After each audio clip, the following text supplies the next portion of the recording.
என் அன்பு குழந்தையே, உனக்கான நல்ல விஷயங்களையும் உன் வாழ்க்கையில் நடக்கும் நல்ல செயல்களையும் கூறுவதற்காகவே உன் தாயானவள் இன்று உன்னை தேடி வந்திருக்கின்றேன். என் அன்பு குழந்தையே, நிச்சயமாக இந்த வாழ்க்கையில் உன்னை சுற்றி நடக்கின்ற ஆபத்தை பற்றி நீ தெரிந்து கொள்ள வேண்டும். என் குழந்தையே, உன்னை சூழ்ந்து வருகின்ற ஒரு தீய சக்தியிடமிருந்து உன்னை காப்பாற்றுவதற்காகத்தான் இந்த தாயானவள் இன்று உன்னை தேடி வந்திருக்கின்றேன். என் பிள்ளையே, நீ நினைக்கலாம், அம்மா நம்மை பயமுறுத்துகிறாளோ என்று. நம் வாழ்க்கையில் நாம் எந்த தவறையுமே செய்யவில்லையே. நம்மை சுற்றி வந்து நமக்கு கெடுதல் செய்ய நினைப்பது யார் என்று நீ நினைக்கலாம். நாம் எதற்கு தேவையில்லாமல் இதை கேட்டு நம்மை பயமுறுத்தி நாமே பயமுறுத்தி கொள்ள வேண்டும் என்று கூட நீ நினைக்கலாம். என் பிள்ளையே, உண்மையான விஷயங்களை வாழ்க்கையில் இது எல்லோருக்கும் நடந்து கொண்டிருக்கின்ற ஒரு உண்மை. என் பிள்ளையே, வாழ்க்கையில் தனக்கு வருகின்ற பிரச்சனைகள் எதனால் வருகிறது என்று யாருமே இங்கு சிந்திப்பதில்லை. ஏதோ ஒரு கஷ்டங்கள் வருகின்றது, எல்லாவற்றையும் சமாளித்து சென்று கொண்டிருக்க வேண்டியதுதான் என்று நீயும் வாழ்க்கையை நகர்த்தி கொண்டு செல்கின்றாய். ஆனால் இவை எல்லாமே வேண்டும் என்றேதான் உன் வாழ்க்கையில் உனக்கு செய்யப்பட்டு கொண்டிருக்கின்றது. உன் வாழ்க்கையில் இவர்கள் கெடுதல் நினைக்கிறார்கள் என்று தெரிந்தால் நிச்சயமாக என் குழந்தை, விஷம்தானே உன் வாழ்க்கையில் நடந்திருப்பது. எல்லாவற்றிற்கும் அதன் மீது இருக்கின்ற அக்கறை என்பது சற்று அதிகமாக இருக்க வேண்டும் அல்லவா? என் பிள்ளையே, உனக்கு இந்த தாயானவள் என்றுமே உறுதுணையாக இருப்பாள் என்பதை நீ ஒரு சந்தேகமும் பட வேண்டாம். அம்மா உன்னை காத்திடுவேன் என்பதிலும் உனக்கு ஒரு சந்தேகமும் வேண்டாம். ஆனால் இந்த தாயானவள் உனக்கு சொல்கின்ற விஷயத்தை நீ கவனிக்க வேண்டும். நான் ஒரு விஷயத்தை சொல்லியும் அதை இப்படிதான் இருக்கின்றது என்று தெரிந்தும் கூட அதை நீ விட்டுவிடக்கூடாது. உன்னுடைய வாழ்க்கையில் நடக்கின்ற ஒவ்வொரு நல்ல விஷயங்களையும் நீ தெளிவாக புரிந்து கொண்டு அதன்படி வாழ்க்கையை நடத்தி வாழ்ந்துவிட வேண்டும். என் பிள்ளையே, மாற்றங்கள் என்பது வாழ்க்கையில் அத்தனை சுலபமான விஷயம் கிடையாது. அதை அடைவதற்கு சற்று உழைப்பும் சில முன்னேற்றங்களும் மனதிற்குள் தைரியமும் நம்பிக்கையும் சில தியாகங்களும் இருக்க வேண்டும். என் பிள்ளை, நீயும் அப்படித்தான். இந்த வாழ்க்கையை வாழ்ந்துவிட முயற்சி செய்கின்றாய். ஆனால் அதற்கு சில மனிதர்கள் உன்னை சுற்றி இருந்து கொண்டு செய்கின்ற விஷயங்கள்தான் உனக்கு இத்தனை தடங்கல்களையும் ஏற்படுத்தி கொண்டிருக்கிறது. அம்மா ஆபத்து என்று சொல்லும் போதே உனக்கு புரிந்து கொள்ள வேண்டாமா? யாரோ ஒருவரால் உனக்கு தீங்கு வரப்போகின்றது என்று அதை வெகு தொலைவில் இருக்கின்றன. ஏதோ ஒரு மனிதர்களால் கிடையாது. என் பிள்ளையே, அப்படியெல்லாம் இருந்தால்தான் நான் அதை பெரிதாக எடுத்துக்கொள்ள வேண்டியது கிடையாது. ஏனென்றால் அவர்களுக்கு உன்னை பற்றி தெரியாது என்றுதான் அர்த்தம். உன்னுடைய உண்மையான மனநிலை என்ன என்று, நீ யாருக்கு எப்படி உதவி செய்வாய் என்று, யாரிடம் எப்படி பேசுவாய் என்பதை பற்றியெல்லாம் அவர்களுக்கு தெரியாது என்றுதானே அர்த்தமாகும். ஆனால் என் குழந்தை, அருகில் இருப்பவர்கள்தான் உன்னுடைய கூட நலன்களையும் தெரிந்து கொண்டு உன்னிடத்தில் அத்தனை உதவிகளையும் பெற்றுக்கொண்டு உனக்கு துரோகங்களை செய்பவர்கள் உனக்கு எதிராகவே திரும்பி நிற்பார்கள். இவர்களுக்கு முன்னால் கிடைத்திருக்கின்ற பலன்கள் ஏராளம். இவர்கள் உன்னால் நிறைய நன்மைகளை அனுபவித்திருக்கின்றார்கள். ஆனால் அதையெல்லாம் அவர்கள் மறந்து விட்டார்கள். உனக்கு கஷ்டங்கள் கொடுக்க வேண்டும் என்றவுடன் அவர்கள் அத்தனையையும் மறந்துவிட்டு உனக்கு கெடுதலை நினைப்பதற்கு துணிந்து நிற்கின்றார்கள். என் பிள்ளையே, மிகவும் அருகில் இருக்கின்ற இவர்கள் செய்கின்ற சூழ்ச்சிகளை ஒரு நாளும் ஏற்றுக்கொள்ள முடியாது. நீ ஏற்றுக்கொள்ளவும் கூடாது. என் பிள்ளையே, இவர்கள் இப்படித்தான் என்று தெரிந்துவிட்டது என்றால் முதலில் நீ செய்ய வேண்டிய ஒரே விஷயம், ஒரு நாளும் இனி அவர்களிடம் நீ நெருங்கக்கூடாது. இனி அவர்களுக்கு எந்த ஒரு உதவி தேவை என்றாலும் உன்னிடத்தில் வந்து நிற்கும் பொழுது என் பிள்ளை நிச்சயமாக இதற்கு முன் நடந்த விஷயங்களை எல்லாம் அவர்களுக்கு நினைவுபடுத்த வேண்டும்.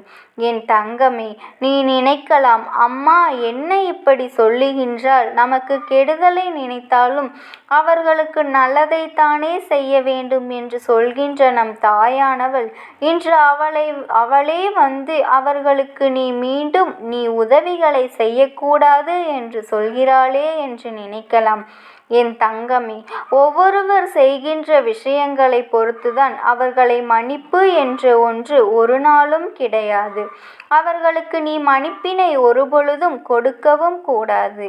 என் பிள்ளையே, இந்த வாழ்க்கை உனக்கு எத்தனையோ மனிதர்களை விதவிதமாக காண்பித்து விட்டது. இவர்கள் இப்படியும் கூட ஒரு முகத்தை நமக்கு காண்பிப்பார்களா என்பது போன்ற ஒரு எண்ணத்தை நீ பார்த்து விட்டாய்.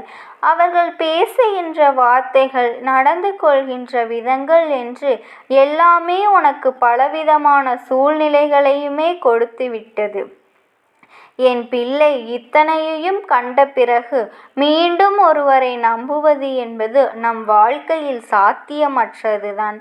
என் பிள்ளை, அதையும் தாண்டி நீ ஒருவரை நம்புகிறாய் என்றால் அதுதான் வாழ்க்கையில் உனக்கு கிடைக்கின்ற கடைசி பாடம் என்று நீ புரிந்து கொள்.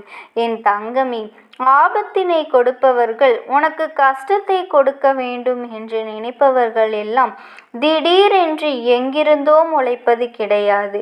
பல நாட்களாகவே அவர்கள் சேர்த்து வைக்கின்ற வஞ்சகத்தின் வளர்ந்துதான் அது என்பதை நீ புரிந்து கொள்ள வேண்டும். உடனிருந்து கொண்டு நீ செய்கின்ற காரியங்களை எல்லாம் மனதிற்குள் எல்லாவற்றையும் ஒவ்வொன்றாக சேர்த்து வைத்து கொண்டு எப்பொழுதும் உனக்கு ஆன நேரத்தை எதிர்நோக்கி காத்து கொண்டிருப்பவர்கள் என்பதனை நீ மறந்துவிடாதே. என் பிள்ளையே, இந்த வாழ்க்கையானது எல்லோருக்கும் கொடுப்பது போல உனக்கும் எல்லாவற்றையும் கொடுக்கவில்லை. உனக்கு சற்று வித்தியாசமானதாக எதிரிகளையும் துரோகிகளையும் மிகவும் அருகிலேயே கொடுத்திருக்கின்றது. மிகவும் வேண்டியவர்கள் உனக்கு துரோகிகளாக மாற்றியிருக்கின்றது. யாரெல்லாம் நட்புறவோடு உறவாடினார்களோ அவர்கள்தான் இன்று உனக்கு மிகப்பெரிய எதிரியாக மாறிவிட்டார்கள். இது நிச்சயமாக ஏற்றுக்கொள்ளக்கூடிய உண்மையும் கூட அல்லவா? என் பிள்ளையே, நீ இல்லை என்று மறுத்தாலும் அது இல்லை என்று ஆகிவிடாது. அந்த அளவிற்கு உன் வாழ்க்கையில் நடந்த ஒவ்வொரு பிரச்சனைகளையும் இவர்கள் சார்ந்துதான் இருந்திருக்கின்றது. இனிமேலும் இதிலிருந்து நீ வெளிவர வேண்டும் என்று நினைத்தால் என் பிள்ளை, ஒன்றை மட்டும் நீ தெளிவாக புரிந்து கொள்ள வேண்டும். என் குழந்தை, இந்த வாழ்க்கை தருகின்ற எல்லா விதமான அன்பையும் நீ பெற்றுக்கொள். இந்த வாழ்க்கை எடுக்கின்ற அத்தனை சோதனைகளையும் விட்டுவிடும். விலகி நிற்பதாக சொன்னால் எது நடந்தாலும் நல்லது என்று ஏற்றுக்கொள். யாரையும் எந்த உறவையும் வாழ்க்கையில் இறுக பிடித்து நிறுத்தி வைக்க ஒருபொழுதும் நினைக்காதே. அப்படி நீ நிறுத்தி வைப்பதனால் உனக்கு எந்த பலனும் இல்லை என்பதனை முதலில் நீ புரிந்து கொள்ள வேண்டும். என் பிள்ளையே, அது உன்னுடைய மதிப்பை நீயே குறைப்பதற்கு சமம். நீ யார் என்று வெளியில் காண்பிக்கக்கூடிய தருணம் வரும்பொழுது என் குழந்தை, அது நான் அல்ல என்று நீ நிற்கக்கூடாது. நீ என்றால் உனக்கென்று ஒரு தனிப்பட்ட அடையாளம் எப்பொழுதுமே இருக்க வேண்டும். நீ எந்த நிலையில் தெளிவாக நிற்கின்றாயோ அந்த நிலையில் உன் அருகில் வருவதற்கு எல்லோருமே பயப்படுவார்கள். உனக்கு ஒரு விஷயத்தை செய்வதற்கு எல்லோருமே யோசிப்பார்கள். இது போன்ற சூழ்நிலையை தான் நீ உன் வாழ்க்கையில் உருவாக்க வேண்டும் என்று உன் அம்மா நான் சொல்கின்றேன். என் தங்கமே, நல்ல மனநிலை கொண்டு என் பிள்ளை, நீ வாழ்க்கையில் அடைகின்ற ஒவ்வொரு விஷயங்களும் உன் மனநிலைக்கு நிச்சயமாக சாதகமாக மாறிவிடும். ஆபத்தை கொடுக்க நினைப்பவன் கொடுத்து கொண்டேதான் இருப்பான். அதை இந்த தாயானவளின் அன்பும் அருளும் உனக்கு தடுத்து நிறுத்தும்.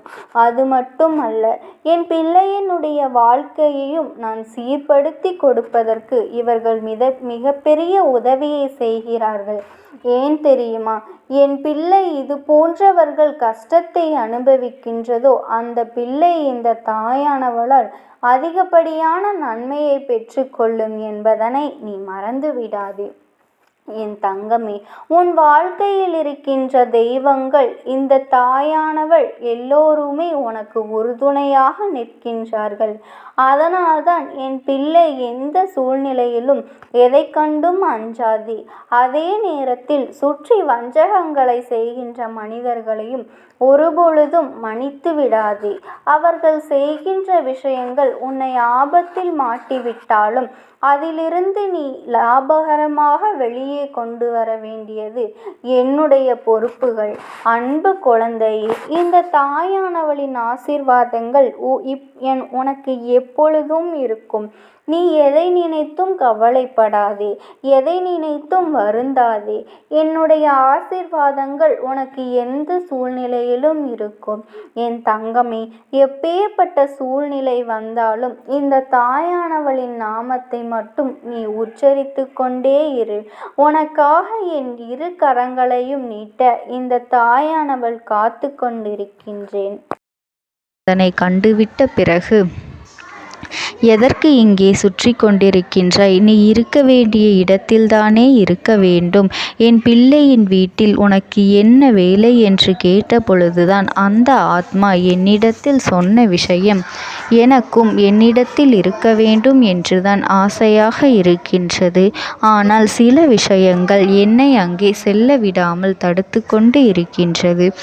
எனக்கு என்னுடைய குடும்பத்தில் இருக்கின்றவர்களிடம் பேசியாக வேண்டும். என் மனதில் தோன்றுகின்ற சில விஷயங்களை அவர்களிடத்தில் சொல்லிவிட்டால் நான் மனநிறைவோடு இங்கிருந்து சென்று விடுவேன். சில விஷயங்களை நான் அவர்களோடு பகிர்ந்து கொள்ளாமல் விட்டுவிட்டேன். அதற்கு சரியான நேரம் இப்பொழுது வந்திருக்கின்றது. இப்பொழுதும் சொல்லாமல் நான் சென்று விட்டால் இனி காலம் முழுவதும் என்னால் அவர்களிடத்தில் சொல்லிவிட முடியாது. இதற்கு நீங்கள்தான் துணையாக நிற்க வேண்டும் அம்மா என்று என்னிடத்தில் வாய்ப்பினை ஏற்படுத்தி கொடுக்க வேண்டும் என்று கேட்டது. என் தங்க குழந்தையே, இப்படி இருக்கும் பொழுது அவர்களிடத்தில் சொல்லிவிட முடியாது. அந்த வாய்ப்பினை ஏற்படுத்தி கொடுத்து என் வீட்டில் உள்ளவர்களிடம் பேச வைக்க வேண்டும் என்று என்னிடத்தில் கோரிக்கை வைத்தது. என் தங்கமே, இப்படி மனதிலே எந்த கெட்ட எண்ணங்களும் இல்லாமல் உன் குடும்பத்திற்காக பேச வேண்டும் என்று கேட்ட ஆத்மாவிற்கு நான் அந்த வாய்ப்பு வழங்குவது தானே முறையாக இருக்கும். அதனால் இந்த அம்மா அந்த ஆத்மாவிற்கு அந்த வாய்ப்பினை கொடுக்க முடிவுகள் செய்து இப்பொழுது உன்னோடு பேசுவதற்காக வரவழைத்திருக்கின்றேன். என் பிள்ளையே, அந்த ஆத்மாவானது உன்னிடத்திலே என்ன பேசுகின்றார்கள் என்பதனை நான் என் மூலமாக உன்னிடத்தில் பேசி சொல்கின்றேன். இந்த அம்மாவிடத்திலிருந்து தான் அவர்கள் மனதில் பேச நினைப்பதை எல்லாம் பேச முடியும். என் தங்கமே, நேரடியாக ஒரு ஆத்மாவின் குரலை உன்னால் அத்தனை சுலபமாகவெல்லாம் கேட்டுவிட முடியாது. இந்த அம்மா அதற்காகத்தான் இன்று இந்த உதவியை செய்கின்றேன். என் குடும்பத்தில் இருக்கின்றவர்களிடம் பேச வந்திருக்கின்றேன். உங்கள் எல்லோரையும் நான் இனி காணவே முடியாது என்பதனை நான் உணர்ந்து கொண்டேன். என் வாழ்க்கையில் நிறைவாக இருந்து என்னால் உங்களுக்கு கஷ்டங்கள் வந்தாலும் உங்களால் எனக்கு எந்த கஷ்டங்களும் இதுநாள் வரையிலும் வந்தது கிடையாது. நான் நினைத்தது போல இந்த வாழ்க்கையை அத்தனை சந்தோஷமாக வாழ்ந்து கொண்டுதான் இருந்தேன். என் குடும்பத்தில் இருக்கின்றவர்களிடம் பேச வந்திருக்கின்றேன். உங்கள் எல்லோரையும் இனி நான் காணவே முடியாது என்பதனை நான் உணர்ந்து கொண்டேன். உங்களோடு இருந்த இந்த காலகட்டம் குறைவாக இருந்தாலும் எனக்கு கிடைத்த சந்தோஷங்களும் மகிழ்ச்சியும் ஏராளமாக இருந்தது. அதனால் எனக்கு எந்த ஒரு கவலையும் இதுவரையில் இருந்ததே கிடையாது. நான் நினைத்தது போல இந்த வாழ்க்கையை நான் சந்தோஷமாகத்தான் வாழ்ந்து கொண்டு இருந்தேன். ஆனால் இவ்வளவு காலம் எனக்கு சீக்கிரமாக என்னுடைய ஆயுள் முடிந்துவிடும் என்று எனக்கு முன்பே தெரியாது. அது தெரிந்திருந்தால் நிச்சயமாக என் மனதில் இருக்கின்ற அத்தனை விஷயங்களையும் நான் உங்களிடத்தில் சொல்லியிருப்பேன். ஆனால் எல்லோரும் நினைப்பது போலத்தானே நானும் நினைத்திருந்தேன். எனக்கும் இந்த உலகத்தை விட்டு செல்ல வேண்டும் என்ற ஆசை கிடையாது. மற்றவர்கள் சொல்வது போல எதற்காக பிறந்தோம், நாம் ஏன் பிறந்தோம் என்று ஒரு நாளும் நான் நினைத்தது கிடையாது. வாழ வேண்டும் என்றுதான் ஆசைப்பட்டேன். என்னுடைய ஆசைகள் எல்லாம் நிராசையாகும்படி இந்த உலகத்தில் விட்டு செல்ல வேண்டிய காலகட்டம் கட்டாயம் வந்துவிட்டது. என்னுடைய கடமை இங்கே சரியாக முடிவதற்கு வந்துவிட்டது. இன்று நான் உங்களோடு பேச வந்ததற்கு முக்கியமான காரணம், சில விஷயங்களை எல்லாம் உங்களோடு சொல்லாமல் விட்டுவிட்டேன். எப்படி நடக்கும் என்று தெரியாமல் நான் சில விஷயங்களை செய்தும் முடித்துவிட்டேன். அதற்காக உங்களிடத்தில் நான் மன்னிப்பு கேட்டுக்கொள்கின்றேன். இதை உங்களிடத்தில் பகிர்ந்து கொள்ள வேண்டும் என்றுதான் இன்று நான் வந்திருக்கின்றேன். உங்களை நான் மனதார வணங்குகின்றேன். இந்த வாய்ப்பினை நான் சரியாக பயன்படுத்தி கொள்ள விரும்புகின்றேன். அதனால்தான் என் மனதில் இருக்கின்ற விஷயங்கள் எல்லாம் நான் சொல்லிவிடுகின்றேன். சிறிது நேரம் அமைதியாக அமர்ந்து என்னுடைய வார்த்தைகளை கேட்டாலே போதும். என்னுடைய அன்பினை புரிந்து கொண்டு அதுவே எனக்கு போதும். நான் நிச்சயமாக இங்கிருந்து நல்லபடியாக சென்று விடுவேன். இன்று உங்களோடு பேச வந்ததற்கு ஒரு முக்கியமான காரணம், நான் சில விஷயங்களை சொல்லாமல் விட்டுவிட்டேன். இப்படி நடக்கும் என்று எனக்கு ஒரு நாளும் தெரியாமல் சில விஷயங்களை செய்துவிட்டேன். அதை உங்களிடத்தில் பகிர்ந்து கொள்ளத்தான் வந்திருக்கின்றேன். என் மனதில் நினைக்கின்ற விஷயம் என்ன தெரியுமா? நான் உங்களை நன்றாக பார்த்து கொள்ள வேண்டும். உங்களின் ஆசைகளை எல்லாம் நிறைவேற்றி கொடுக்க வேண்டும். உங்கள் வாழ்க்கையில் நடத்தி கொடுக்க முடியாமல் போனாலும் இனிமேல் அதையெல்லாம் நடத்தி கொடுக்க வேண்டும் என்று ஆசைப்பட்டு என்னால் ஆன முயற்சிகளை எல்லாமே செய்து கொண்டிருந்தேன். ஆனால் முழுமையான பலன்களை கொடுப்பதற்கு முன்பாகவே இது போன்று நடந்துவிட்டது. அதனால் நான் ஏதேனும் குற்றம் குறைகள் செய்திருந்தாலும், ஏதேனும் உங்களுக்கு மனதிற்குள் கஷ்டத்தை தந்திருந்தாலும் என்னை மன்னித்து விடுங்கள். நான் எப்பொழுதும் உங்கள் மீது உண்மையான அன்பினைத்தான் வைத்து கொண்டிருக்கின்றேன். நான் ஒரு நாளும் மனதில் ஒன்றும் வெளியில் ஒன்றுமாக ஒரு நாளும் நான் நடந்து கொண்டது இல்லை. அதனால் என்னவோ என்னுடைய குணங்கள் சிலருக்கு இங்கே பிடிப்பதே இல்லை. எதுவாக இருந்தாலும் என்னோடு இருக்கின்ற என் குடும்பத்திற்கு தெரியும் அல்லவா நான் யார், என்னுடைய அன்பு எப்படிப்பட்டது என்று. அதனால் என்னுடைய அன்பினை முழுமையாக உணர்ந்து கொள்ள வேண்டும் என்று அதனை இங்கிருந்து ஏற்றுக்கொள்ளவே முடியாத ஒரு விஷயமாகத்தான் இருந்தது. நானும் அங்கும் அங்கும் ஓடி ஓடி மீண்டும் என்னுடைய உயிரை மீட்டெடுத்து விடலாம் என்றுதான் முயற்சி செய்தேன். ஆனால் அப்பொழுது என்னால் அதையெல்லாம் செய்ய முடியவில்லை. உயிரற்ற உடலாக இங்கே நின்று கொண்டிருக்கின்றேன். நாட்கள் செல்ல செல்ல இதை எனக்கு ஏற்றுக்கொள்ள பழகிவிட்டது. இனிமேல் இதுதான் என்னுடைய உலகம். மீண்டும் அங்கே செல்ல முடியாது என்பதனை நான் புரிந்து கொண்டேன். செல்ல முடியாவிட்டாலும் ஆத்மா என்று ஆன பிறகு என்னுடைய உலகத்தில் இருந்தால்தான் எனக்கு சந்தோஷம். மீண்டும் மனித வாழ்க்கைக்குள் என்னால் நுழைந்துவிட முடியாது.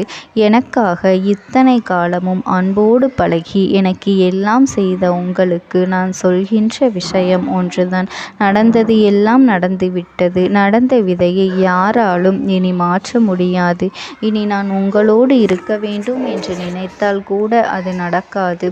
அதனால் இந்த வாழ்க்கையில் நீங்கள் நல்லபடியாக வாழ்ந்து சந்தோஷமாக இருக்க வேண்டும் என்றுதான் அந்த ஆத்மா மனது வேதனைப்பட்டு உன்னோடு பேசுகின்றது. என் தங்க குழந்தையே, யார் உன்னை விட்டு சென்றாலும் இந்த தாயானவளினுடைய அன்பும் ஆசீர்வாதங்களும் உனக்கு என்றென்றைக்குமே முழுமையாக கிடைத்து கொண்டே இருக்கும். அதனால் நீ எதை நினைத்தும் கவலைப்படாதே. உனக்காக எப்பொழுதும் நான் இருந்து கொண்டே இருப்பேன். ஓம் சக்தி. ஓம் ஆதிபரா சக்தி. நீ விடுதலை கொடுக்க மாட்டாயா என்று என் பிள்ளை, நீ என்னை பார்த்து கேட்கின்ற விஷயத்திற்குத்தான் நான் முடிவினை கட்டப் போகின்றேன். இன்னமும் சுருக்கமாக உனக்கு சொல்ல வேண்டும் என்றால், உன்னுடைய பிடிவாதம் இந்த அம்மாவினிடத்தில் ஜெயித்து விட்டது என்பதுதான் உண்மை. என் குழந்தைக்கு எந்த ஒரு விஷயம் வேண்டும் என்று அடம்பிடித்து இத்தனை காலமும் நீ நின்று கொண்டிருந்தாயோ, அந்த ஒரு விஷயத்திலிருந்து உன் அம்மா நான் உனக்கு விடுதலையை கொடுக்க வேண்டும் என்று என் முன்னால் கதறி அழுதாயோ, அந்த விஷயத்தை இன்று உனக்கு நான் முடித்து வைக்கின்றேன். என் பிள்ளையே, சுற்றி இருக்கின்ற உறவுகளையெல்லாம் நம்புவதை விட்டுவிட்டு சற்று விலகி நிற்பதுதான் எல்லோருக்குமே நல்லது. ஏனென்றால் யாருடைய குணம் எப்பொழுது எப்படி மாறும் என்று யாராலும் கணித்துவிட முடியாது. ஒருவரிடத்தில் நல்லபடியாக பேசிக்கொண்டு வந்திருப்பாயானால் அவர்கள் மனதிற்குள் என்ன இருக்கின்றது என்று உன்னால் ஒரு பொழுதும் தெரிந்து கொள்ள முடியாது. அவர்களுக்குள் 1000 விஷயங்கள் ஓடும். உனக்கு செய்து தருவேன் என்று வாக்குறுதியை கொடுப்பார்கள். ஆனால் அதன் பிறகு பார்த்தாயானால் ஒரு நிமிடம் கூட யோசிக்காமல் சற்றென்று இவர்களுக்கு முடியாது என்று சொல்லிவிடுவார்கள். மனதிற்குள் அவர்கள் நினைப்பது, நீ சொல்வதை சொல்லிவிட்டு போ, நான் எதற்காக உனக்கு உதவி செய்ய வேண்டும் என்று எண்ணிக்கொண்டிருப்பார்கள். இது போன்ற போலிகள் அதிகமாக நிறைந்து இருக்கின்ற இந்த உலகத்தில் ஒரு விஷயத்திற்காக என் பிள்ளை நீ ஆசைப்படுகின்றாய் என்றால் அதை மிகவும் நான் கவனத்தோடு புரிந்து கொண்டு உன் வாழ்க்கைக்கு அது சரியா தவறா என்று, தேவைதானா தேவையில்லையா என்று, ஒரு வேலை கிடைத்தால் உன் வாழ்க்கை தெளிவாக இருக்குமா என்றால் நான் புரிந்து கொண்டுதான் உன் அம்மா நான் உன்னிடத்திலே சொல்ல முடியும் என்பதனை புரிந்து கொள். உனக்கு எத்தனை கால தாமதங்கள் ஆகியது என்பதனை அதனை புரிந்து கொள்ள அதை உன்னிடத்தில் ஒப்படைக்க வந்ததற்கு காரணம், பல அதிசக்தி வாய்ந்த பூஜைகளாலும் தெய்வங்களை நீ தொடர்ந்து வணங்கி கொண்டிருப்பதாலும் மட்டும்தான் உன் வேண்டுதல்கள் உச்சத்தை தொட்டுவிட்டது. தெய்வத்தின் மனதை நீ தொட்டுவிட்டாய். இனிமேல் உன்னிடத்திலிருந்து தெய்வத்தினால் தப்பிக்க முடியாது. நிச்சயமாக இனிமேல் இதனை நீ கொடுத்துதான் ஆக வேண்டும். எந்த எல்லைக்கும் செல்வதற்கு தயாராகிவிட்டாய். கடவுளுக்கு என்னென்ன செய்ய வேண்டுமோ அதையெல்லாம் என் பிள்ளை மனதார செய்து விட்டாய். உன்னுடைய அன்பிற்கு இந்த அம்மா நான் 5வது நாள் உன் வாழ்க்கையில் மிகப்பெரிய பிரச்சனையை தீர்த்து கொடுக்கின்றேன். அம்மாவினை நம்பினால் உனக்கு சத்தியம். என்னை நீ நம்பவில்லை என்றால் இந்த அம்மாவினால் நிச்சயமாக எந்த விஷயத்திலும் இதற்கு பொறுப்பாக முடியாது. உனக்கு நடப்பதை கூட நீ உணராமல் இருந்துவிட்டு நிச்சயமாக உன்னுடைய மனநிலையில் தான் மாற்றங்களை கொண்டு வர வேண்டும். இதனை புரிந்து கொள். ஒரு முறை அல்ல, பல முறை இதை நான் சொல்லியிருக்கின்றேன். வாழ்க்கையில் தெய்வத்தினுடைய சக்தி வந்துவிட்டது என்றால் உனக்கு பல நல்ல விஷயங்கள் செய்வதற்கு முயற்சிகளையும் செய்து கொடுத்தது. ஆனால் என் பிள்ளை, நீ உன் மனதிற்குள் வைத்திருக்கின்ற தேவையற்ற எண்ணங்களால் அதை தொலைத்து விட்டாய். ஒரு பொழுதும் நீ தொலைக்கவும் மாட்டாய். தொலைக்க இருக்கவும் கூடாது. ஏனென்றால் உன்னோடு இருப்பது இந்த அம்மாவாகிய நான். உன் வாழ்க்கையில் நல்லதை செய்து கொடுப்பது உன் அம்மா நான். உனக்காக இந்த வாழ்க்கையில் எந்த எல்லைக்கும் செல்ல தயாராக இருக்கின்றேன். அதனால் இனி துணிந்து இறங்கு. எண்ணி 5வது நாள் நீ விரும்பிய விஷயம் உன் கைகளில் இருக்கும். எந்த முயற்சிகளையும் செய்யாமல் அம்மா தரவில்லை என்று ஒரு நாளும் என் மீது பழி போட உன்னால் முடியாது.